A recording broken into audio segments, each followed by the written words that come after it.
Պարոն Հակոբյան, ինչ եղավ, միջնորդությունը քննարկվեց, ինչ պարզվեց, ինչ օպերատիվ տվյալների էր հղում տալիս դատախազը։ Դռնփակ դատական նիստով ա եղել, շատ մանրամասներ չեմ կարող պարզաբանել, բացահայտել, մեղադրանքի կողմի միջնորդությունը մերժվեց։ Մերժվեց։ Այո։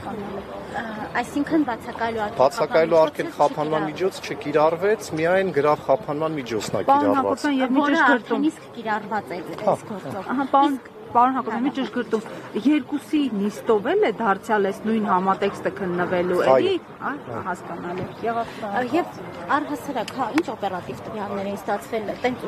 կար ինչ-որ փաստական հանգամանք, որ ումից էին էլի ստացել։ Ես ստացել ասեմ, եթե